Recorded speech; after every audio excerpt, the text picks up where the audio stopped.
Hello, everyone. Thanks for being on the call tonight. Hey, Nalda. Hello, Nalda.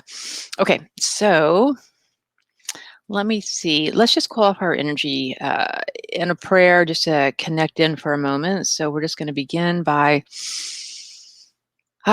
following the natural rhythm of our day, breathing in and out, breathing in and breathing out.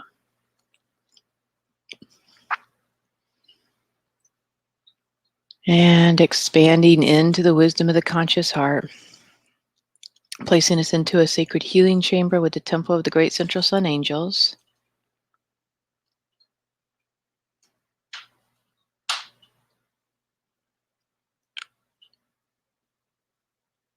Opening up the quantum prayer field.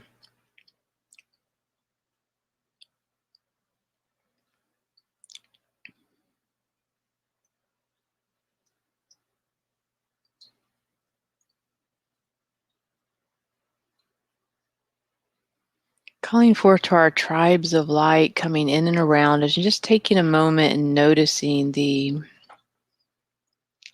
light, the color, fragrance, symbol, sound frequency, feeling tone, resonance of your tribe of light. Keeping in mind that everything in the universe, everything in all creation has a signature tone to its energy field.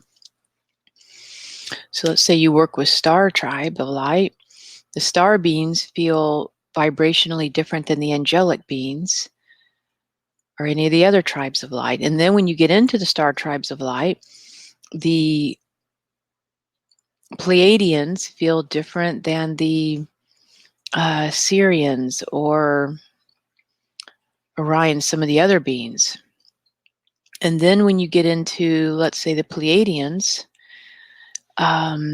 your unique tribe that sits around you, even though they're going to be resonant to the Pleiadian energy, they are going to be your own unique tribe of light that really resonates with you throughout all your lifetimes. You see what I mean? So it's like you start to learn how to delineate based on vibrational tone, feeling, sound. So again, there's these senses that, depending on where you're at, how you tune in, your tribe of light might have a light, a color, a fragrance, a sound frequency, a symbol, a feeling tone. So again, these are just when they come into your energy field, because you're calling them in, they come in closer to you and you will feel that energy. And so I'm just giving you a heads up on how to do that. So again, calling into your tribe of light. Now, I'd like to seal the energy with the miracle mantle of the mighty Elohim and Seraphim in the all-consuming violet transmuting flame, ruby flames of divine peace, and the cosmic Christ flame of divine grace. Opening up the living field of unconditional love between us, because remembering that as we enter into this kind of group consciousness, it's great to keep the energy clean and clear on all levels.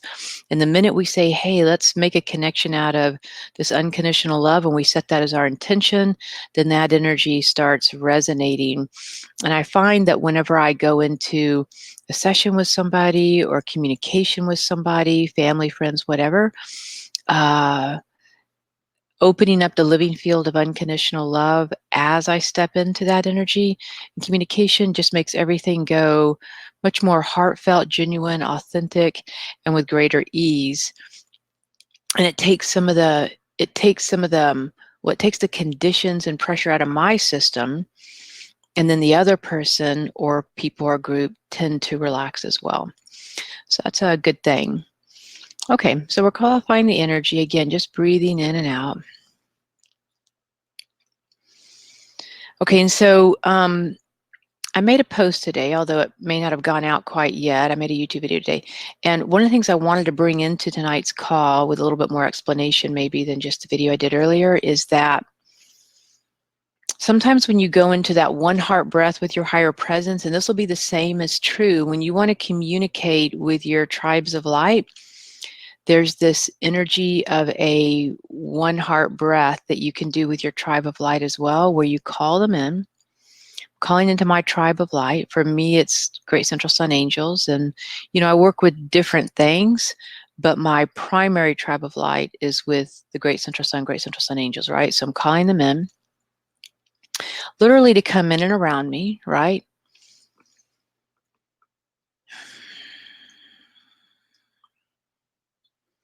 And you can just start rhythmically breathing with them. And so one thing I recently noticed is that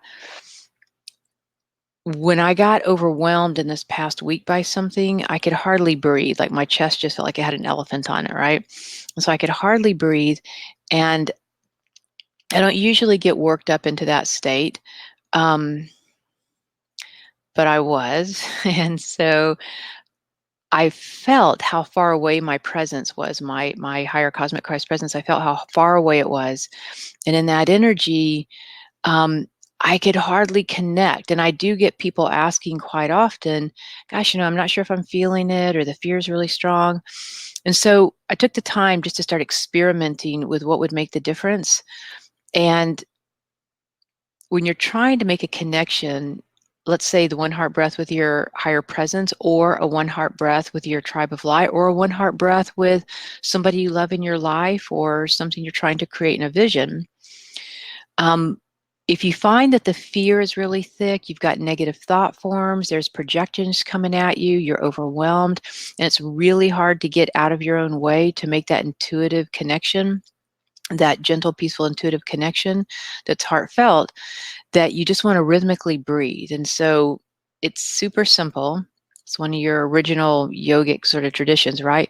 And it's just, I'm breathing in. You're literally saying this in your head. I'm breathing in. You might hold for a couple seconds, and I'm breathing out. I'm breathing in.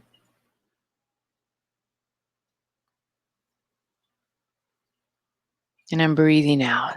And I'm usually just kind of watching the air go up and down my spine. Now, if you wanted to do another way to do rhythmic breathing or core breathing is you don't pause between the high and the low breath. So you go in, out, in, out. Now, what that one will do, because it's kind of like a rebirthing breath, is that sometimes will push emotions that maybe you're sitting on up to the surface so that you can process through them. Because a lot of times when we feel that heaviness, that fear, that pressure on our chest, and anxieties, depressions, whatever it might come across as, um, the energy is uh, usually it's a buildup of emotions that you're resisting, and either your mind will become very active, or your anxiety or depression, can go either way, will become very active.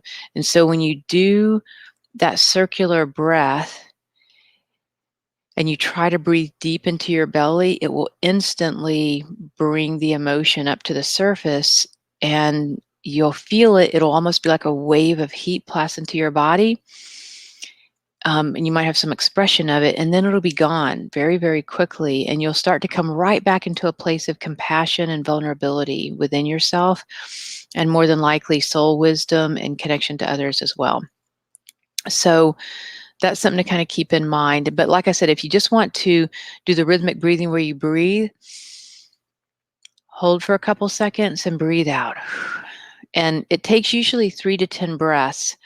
And in that 3 to 10 breaths of the rhythmic breathing, that cycle rhythmic breathing, and because you're so in the present moment saying, I'm breathing in, I'm breathing out, what you're doing is you're interrupting the thought forms, and you're interrupting the emotions, you're interrupting your external world. There's like no room for any of that. So it will literally disconnect the neuroemotional pathways that are causing you to overly think in some way.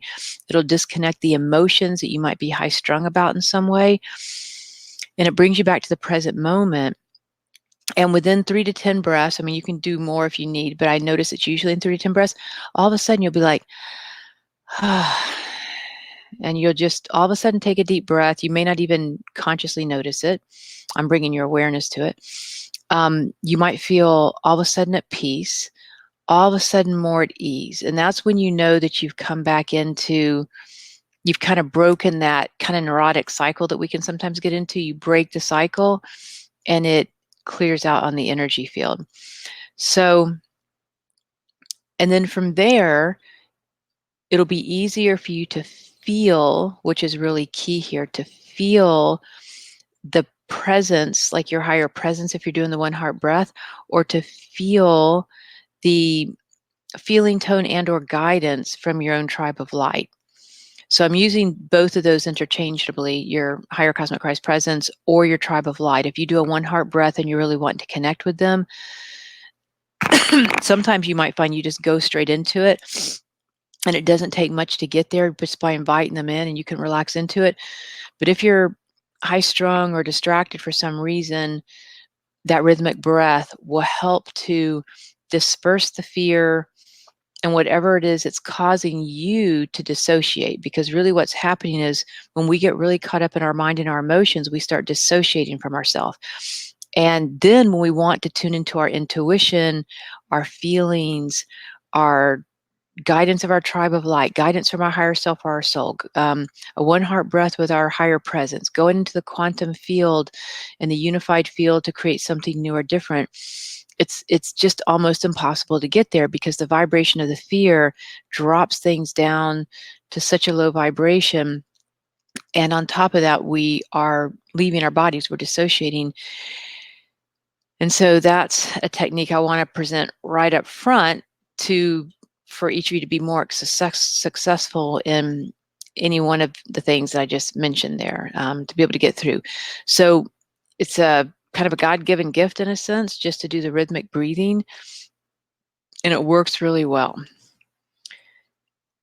Actually, it's something even that they train Navy SEALs and high-end military people to do too when they get out into very intense or scary situations. And they might do it like a 4 breath. I breathe into the count of 4, hold to the count of 4, breathe out to the count of 4, hold to the count of 4. So it works on anxiety, it works on PTSD. The like I said, really highly advanced military people use it. High yogis and spirituality people use it. And so use it. It's there. It's a great technique.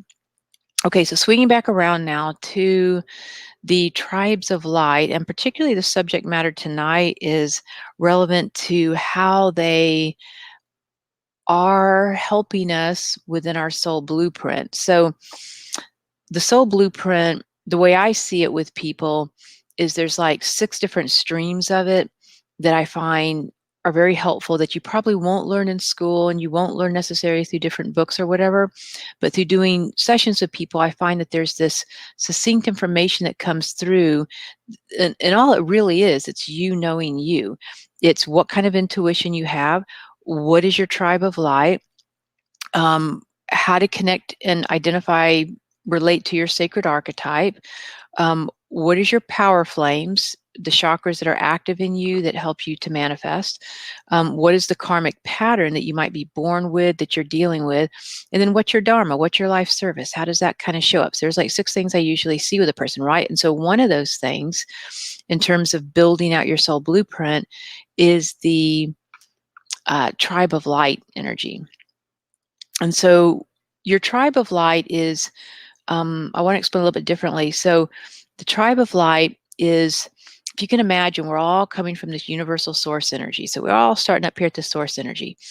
And as we become an individualized flame of light, like we become our own individualized flame of consciousness from source, we start this journey. And usually it's an energetic journey where we're in higher dimensions of light. And we're starting to identify and learn and evolve and all these really cool things. So as you're descending down into human form to have this kind of 3-dimensional experience, you have this opportunity while you're in these realms of light to connect to a particular tribe of light that is resonant to your individualized flame, which is also an aspect of your own soul blueprint or creative expression on behalf of the divine. And as this ray of light, you're like a thread of light in like a tapestry of the universe.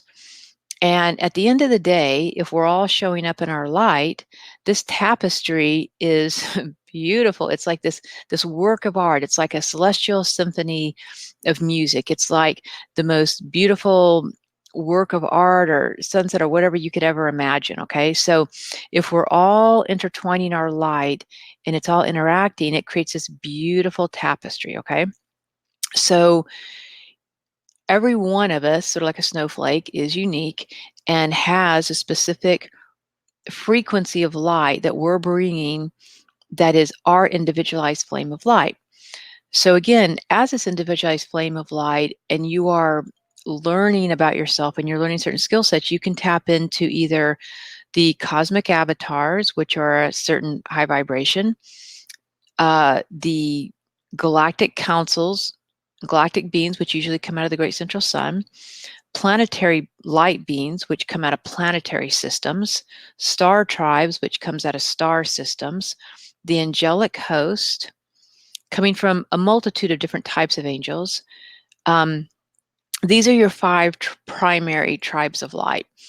And you can also mix and match, meaning that you have a core one. Like, let's say maybe you're angelic, but along the way, you wanted to learn some creative aspect of the star beings, or vice versa. You're a star being, but you want to learn about angels, or you're a star being, but you want to have more awareness of the planetary beings or galactic beings. So you can mix and match depending on your eclecticness as a soul journey, but you have to remember you usually have a primary one.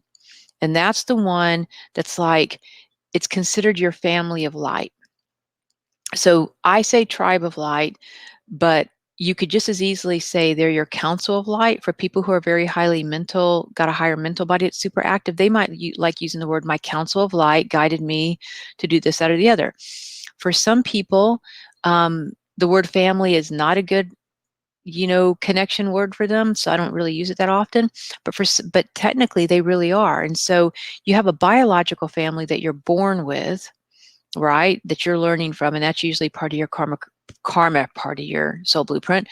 But your family of light are these beings that have traveled with you lifetime to lifetime, and they know who you are, they know what you're here for, and they completely, at 100%, support you in fulfilling your soul blueprint. And they're always here to kind of remind you, to bring you back into your higher path. Like, let's say you get into a relationship and it steers you in the wrong direction, or you're in a job that's just a dead end thing that you're not really happy at, or you got a bad habit in your life, or something.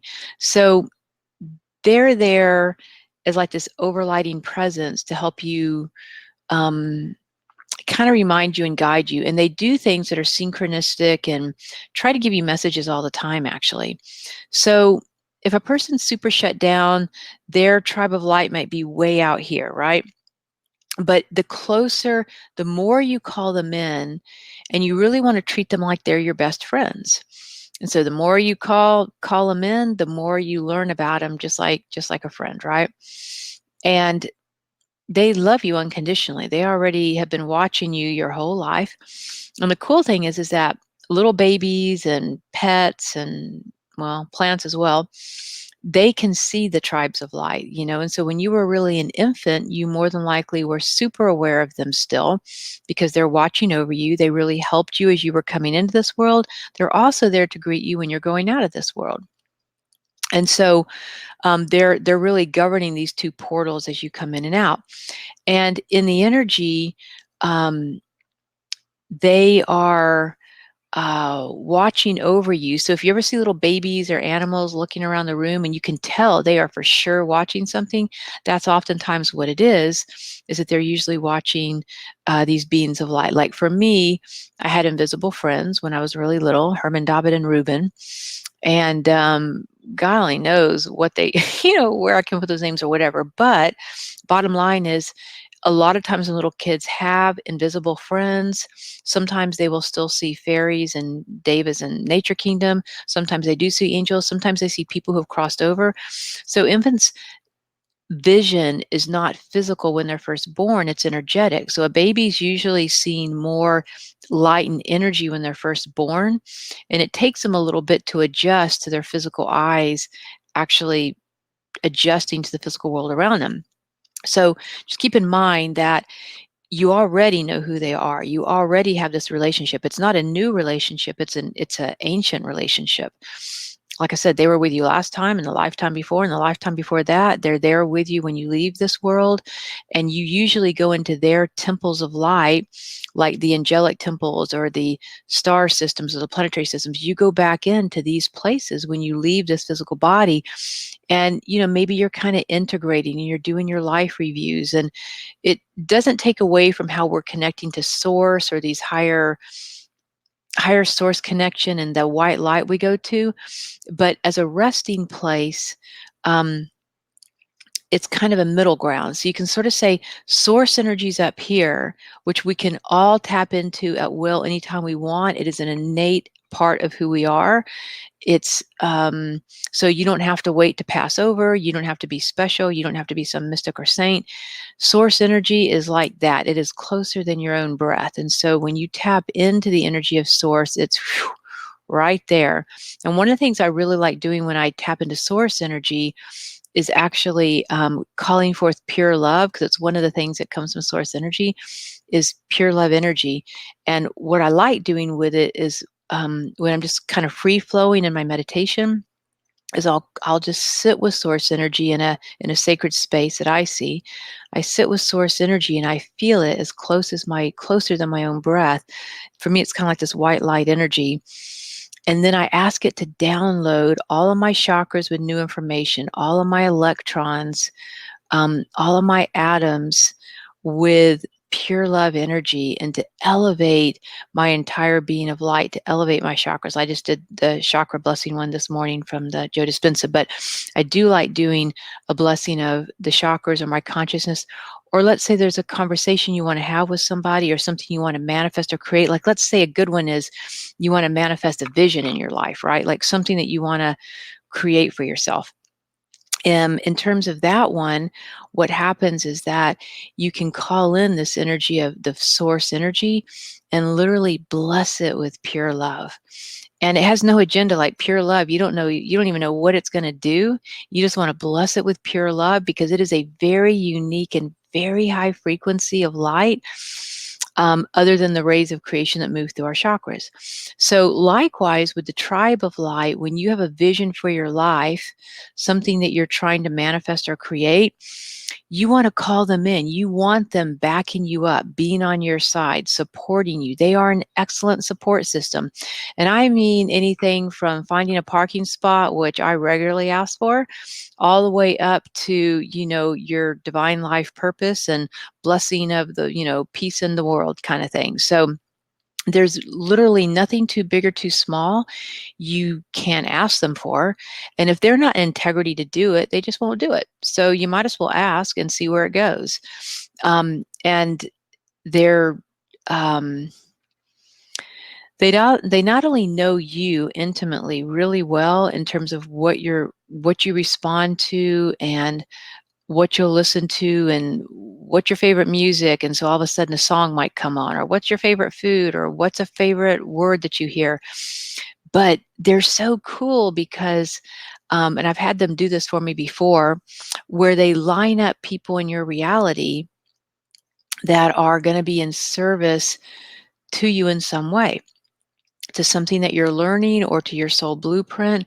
So um, they're really gifted at working within knowing you so intimately and so well and being able to support you in ways that they know you'll get it, that you'll respond to. And they start lining things up like a synchronicity of miracles and golden opportunities um, for you. But they don't ever ride your free will. So that's why calling them in and asking them to support you is really good. You can call them in before you go to bed at night, and that's a really great energy to help visualize what you want for the next day or what you're manifesting, or just to bless you while you sleep at night. When you wake up, really get them started on your day to create a synchronicity of miracles, to act as a living blessing to all of life, to come in, to act on your best, you know, benefit, your best behalf for whatever it is that they might see for you that you don't even know to ask for. So those are some things about them. And in terms of your soul blueprint, again, it is it's not just something that is for this lifetime. Your soul blueprint is something that can span lifetimes. Again, I really like talking about it in terms of a tapestry because it may take a person 7 to 10 lifetimes for them to render, to have enough wisdom, soul wisdom, and mastery to render an aspect of their creative flame in the lifetime they're in now. Right? You have to learn, well, I've learned about killing people, and maybe that doesn't really serve me. And then I learned about being killed. Well, and I saw what trauma that was. And then I learned about uh, stealing. Then I learned about unconditional being a monk and having nothing. You see what I mean? So we spend a lot of lifetimes karmically learning this thing and that thing and having all these relationships. And your soul is just growing with all this wisdom. And your tribe of light is there the whole time watching you grow like a full tree or a flower, right? And so by the time, so your soul blueprint literally is kind of held in that eighth chakra. It can be downloaded. It's also resonant as a reflective mirror holographically in every um, all your DNA and your electrons. It's like they hold this pure life force energy, right? So your DNA holds your soul gifts. It holds a lot of memories. Your soul has all these memories, but your DNA also holds it. It's like, oh, they're coming into form. I'm going to stamp the DNA now with the soul blueprint. So boom, your DNA is stamped with your soul blueprint. So you actually do remember, whether you know it or not, who you are and what your gift is this lifetime. When you're born, we go through maybe the veil of forgetfulness, and then we get a bunch of stuff projected on top of us, and then we start having life experiences that scare us and traumatize us and do all these things. And hopefully we have some good experiences along the way too, and then we're off our path, and then we're on our path again. It's just like a big roller coaster ride, right? But all from the very beginning, your tribe of light is right there with you, helping you to remember that stamp that was in your DNA code, right? And helping you to kind of open up to the remembrance of that. And that's their job. That's what they're here for. And they have so much unconditional love for you. Like, so the minute, and let's go a little deeper now into terms of like connecting into your tribe of light. Now, I did not mention the Ascended Masters and the Nature Kingdom. Those are also two tribes of light that are there, and they're noteworthy, and a lot of people connect to them. I don't include them in the 5 original tribes because every Ascended Master, an Ascended Master is its own octave of light, so they are considered a tribe of light. But every Ascended Master actually has its own origin of the first 5: cosmic, galactic, planetary, star, and angelic. So in other words, Mother Mary is out of the angelic kingdom in a sense. Like she works a lot with the angelic energies. um, Jesus, Babaji, they work a lot with the cosmic energies. Um, so each ascended master has one of those 5 origins. And then when you get into the nature kingdom, same. It's got its own frequency in this world. It is definitely valid as its own tribe of light. But every elemental, every being in this world is either coming from the elemental and the star energy, or it's coming from a deva and the angelic energy. So your plants, animals, um, earth, trees, that kind of thing have devas. They have overlighting devas present. Uh, Cabbages have an overlighting deva. Trees have an overlighting deva. Your pets have overlighting devas. Land structures have overlighting devas that govern them. On the other hand, you have earth, air, wind, fire. You have your elements, and the elementals gemstones, things like that, those are coming out of the star kingdom, star beings, stardust. So again, they're noteworthy, but I'm not hyper focusing on them tonight because I really want you to focus on your origin energy. So we're going to take a deep breath in, and we're going to call our tribe of light in and around us. That's what we're just going to work directly with them tonight around your soul blueprint. So breathing in, and it's okay if you have ascended masters or nature kingdom beings that come in, because I don't mean to discount them at all. They are for sure aspects of your tribe of light if you relate to them. But I also want you to notice your origin. And if I just say the name, I want you to feel into the vibration if that feels like you or not. So again, you don't even have to know consciously about it. I want you to use your intuition to sense the vibration of it when I say the name, okay? So cosmic avatar,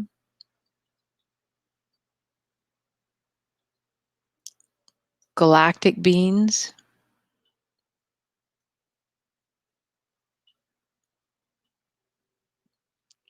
planetary light beings,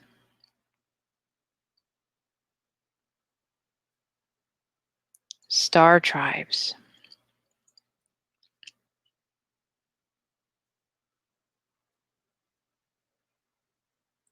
angelic host. So I want you to feel into one of your primary, your core tribes of light, feeling the vibrational resonance. And it's okay if you feel more than one, but again, I want you to distinguish which one feels stronger.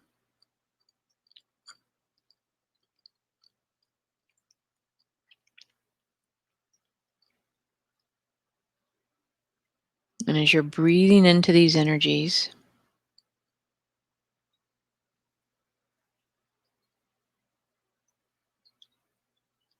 just calling them in around you, your tribe, council, family of light, bringing them in around you. And just noticing if you feel at peace with them, if you feel at home with them, if it feels comforting. And this is one reason you know you're never alone. They're always there with you, and like, this is your home. You can go there in meditation. You go there when you're sleeping at night anyway, most of the time. You go there when you complete this lifetime. You come in from it when you're entering this lifetime. They have so much love for you and so many soul gifts, because the other thing that your tribe of light does, which is so phenomenal, is that because they know you so well, they know what your gifts are. So when it comes to your power flames, your sacred archetype, your soul gifts, your form of intuition, your karma, your dharma, they already know all the information. So when you call your tribe of light in, you've already got like a winning formula. You've got a successful, victorious formula already working on your behalf. So if you're seeking your life purpose, if you're seeking, what is my life path about? What do I have to offer life? What would bring me greatest joy?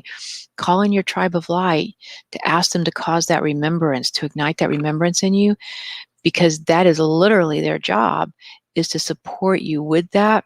And like I said, they already know all those things about you.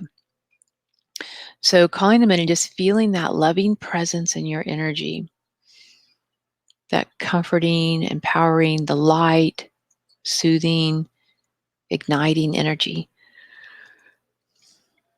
And let's go ahead and do it now. I'm asking my tribe of light to please ignite within me my soul blueprint. Please ignite within my DNA, my chakras, my higher mental body, my soul, my feeling body, on all levels. Please support me in knowing, remembering, living, fulfilling my soul blueprint. I'm ready. Open me up, ignited within me. So we're making that call right here, right now. As that energy is, that request has been made, that energy, that request is being answered. And they're like, yes, we're not on the sidelines anymore. They're actually wanting to hang out with us. And they evolve by getting to be of service with you. So it's never a burden to ask them to find you a parking place or to help you find the best restaurant. They are always evolving by helping you. And obviously, there's more meaningful things that you can ask them for. But again, you're creating a relationship with them that it's just fun to interact with them. It's fun to let them guide you. Like, I recently was cleaning out um, my spare bedroom to have somebody stay with me.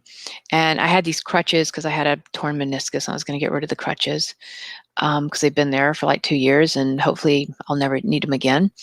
And I just don't like things sitting around. So I was going to get rid of them, put them in the car and everything. But man, I hear this voice come in loud and clear. Do not get rid of those crutches. Put them back in the house. And that's my tribe of light, right? Combination, you're listening to your higher presence, cosmic Christ presence, and your tribe of light. They're like this. They work like this together, okay? But I can tell this is kind of like that angelic energy, that great central sun angelic energy. So I'm like, how annoying. I like really want to get rid of them because I don't like things sitting around. So I put them back inside, put them in the closet so they can take up more space, even though I'm not going to use them. And so I go to acupuncture this week, and I'm waiting on somebody to get out. And while I'm sitting there, this guy comes in. He's an electrician, and he has hurt his leg really, really bad, like maybe torn a tendon or a ligament, and he's come in for acupuncture. He's in a lot of pain. So I'm hearing him talk in the background. He's like, yeah, I really need to stop by Walgreens to get some crutches, but it just really hurts. And I'm hoping that maybe acupuncture will help. Oh my gosh, I've got this extra pair of crutches, right? And I'm a big pay it forward kind of person. So I just say, hey, can I do some Reiki on you while you're waiting to go in? But also, I've got a pair of crutches. I'll run home and go get them for you.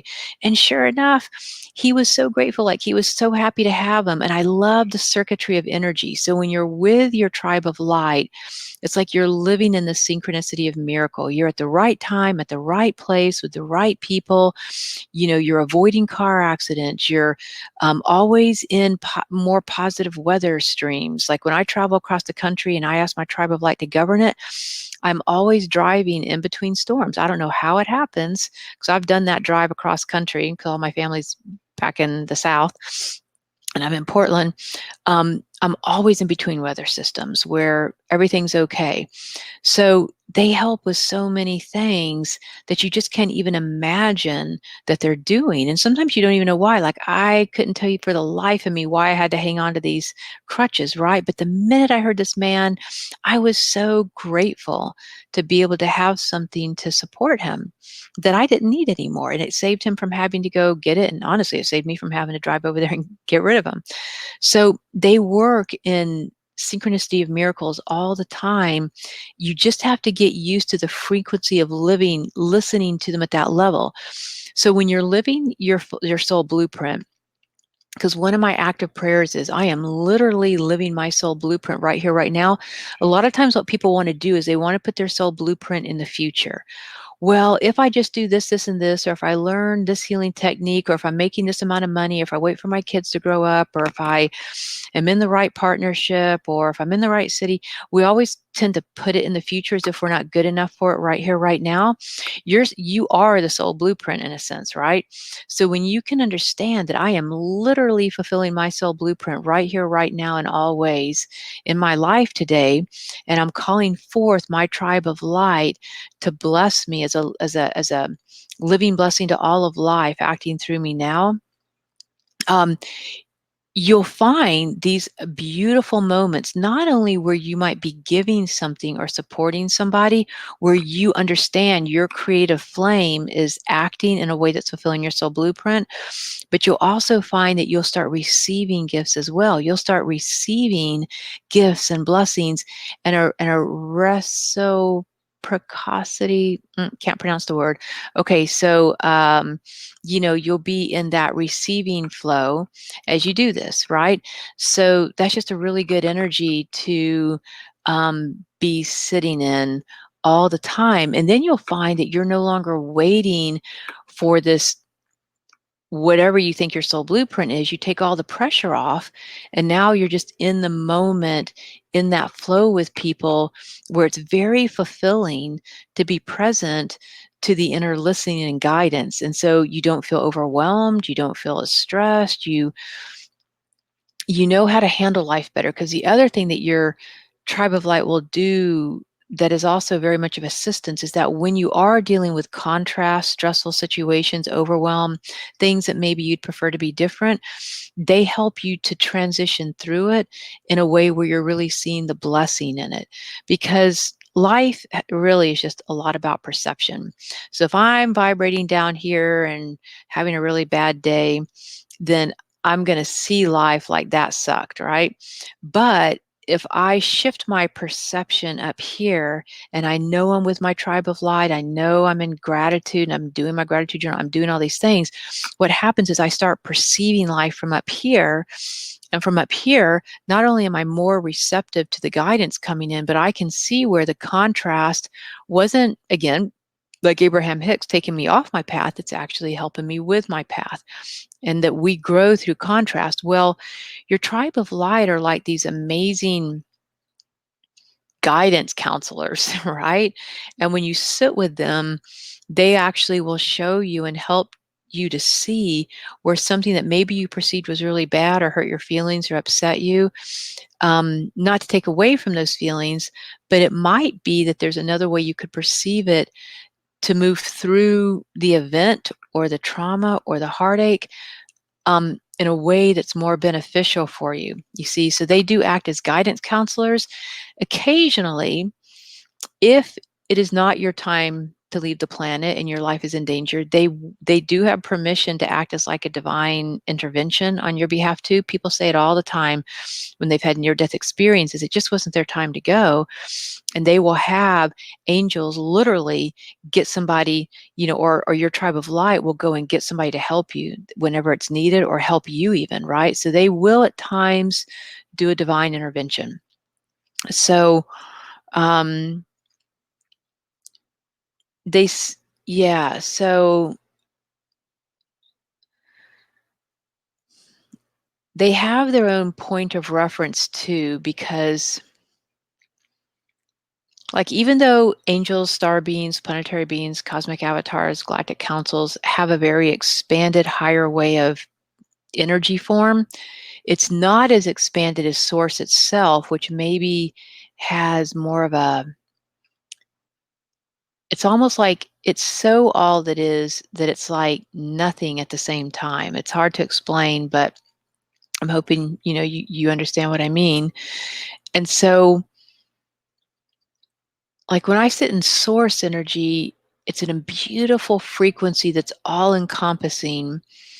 But when I get to talk to my great central sun angels or an ascended master or Archangel Michael or the Arcturians or some kind of star being, it's like I feel like I'm talking more directly with something. And for our human mind, that's actually really helpful. Maybe in energetic form, we don't really care. But in human form, because we're so used to being an individualized energy, that when you can reach out to a tribe of light that has a closer resonance consciousness that isn't so expanded and universal, it's actually quite helpful. Cosmic beings sort of the exception, because they do tend to frequently communicate more on a universal level like that. So breathing in, I want you to now drop in, and we're going to ask your higher presence and your tribe of light to show your higher self. We want to ask to see a perfected vision, maybe of a particular life issue you have going on right now. And it could even be more related to your soul blueprint, like your life purpose. So breathe into your heart of hearts and ask to open up your soul blueprint. Just, it's like a flower just opening in your heart. It's already there. This is not something you have to really go searching for. It's already there inside you. And so just opening up to the energy of the soul blueprint and ask to see a glimpse of it on a screen in front of you. Like if you had a screen in front of you. If you're not all that visual, you might have a feeling of it. Either way is fine. Ask to see an aspect of your soul blueprint being fulfilled 1 year out from now. Something in your life purpose, life plan. I don't want you to overthink it. You're asking to be seen. You're asking to see it, to feel it, or to see it on a kind of a screen in front of you. So let the energy show you. So and let it, instead of you telling the energy what your path is or what you want to do, ask the energy to show you.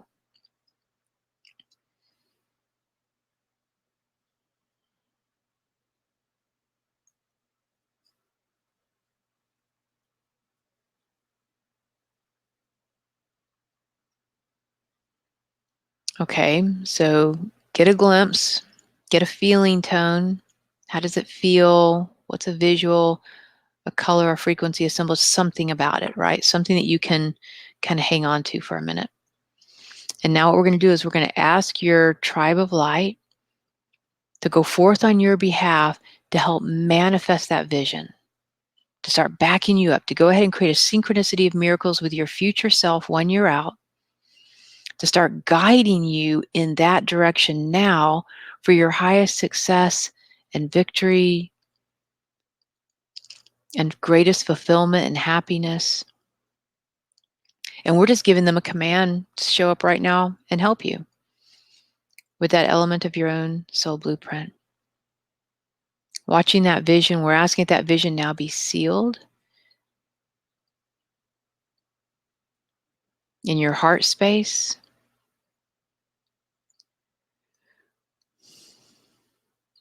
turning it over into the quantum field to be made manifest with your own higher cosmic Christ presence governing this energy, working with your tribe of light to help fulfill this energy.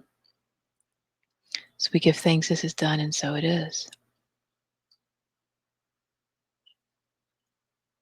And so that is a way to begin working with your soul blueprint.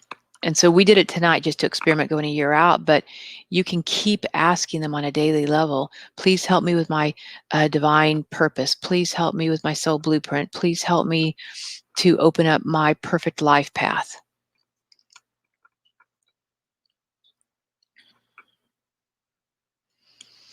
So another way then to interact with them as kind of a final tool is doing automatic journaling with them. And with the automatic journaling, you can sit down with a piece of paper. I recommend sort of doing the rhythmic breathing or maybe meditating for 5-10 minutes first. And then once you find that you're a little more centered and clear, you might write at the top, I'm calling forth my galactic tribe of light, my star tribe of light, my angels, my whatever it is you feel like you work with. Call them forth. And I always call my cosmic Christ presence as well. And you can say I am presence, higher presence, divine presence, whatever you use is fine, God presence. So I call in both because, again, I really want those two energies working like this in the energy. I want them like really connected and interlaced with each other as they're supporting me. And I just will write out whatever is going on, whatever question I have, whatever it is I'm seeking guidance on. And then you slow it down, kind of just breathe into yourself, and you literally open yourself. You're consciously opening yourself for your tribe of light or, and your higher cosmic Christ presence to write back to you with the guidance. And you can literally feel, hear, sense a difference between your voice and their voice or this voice, right? And it just like if it's my cosmic Christ presence, I notice it like this higher vibrational essence of just like like a quintessential knowing almost that comes forth with a lot of light. If it's my tribe of light, I almost notice it almost like a group mind, because oftentimes the tribes of light will be like a group mind because there's more than one usually. And I can just feel their presence. There might be a particular ascended master or something you work with as well, and you might hear their energy. And then you just write it out, whatever it is, and then trust it. trust the energy. So that is kind of the final thing that I would say for the evening. Like I said, the soul blueprint, the way I show people how to ignite it, it has like 6 different elements to it. I will be offering a new class starting February 4th. So if you are interested in that, check it out. There'll be different emails and ways that you can sign up for it. I'd love to have you in it and take you through the whole kind of igniting the soul blueprint altogether. Um, and that is it. So I greatly appreciate you being on the call tonight. I hope that was helpful. And really have a good time with your tribe of light. They are literally the best thing since anything, actually. And they're always here with you. And that is literally their job in the universe. So enjoy them and thank you. And we will talk to you later. All right. Good evening.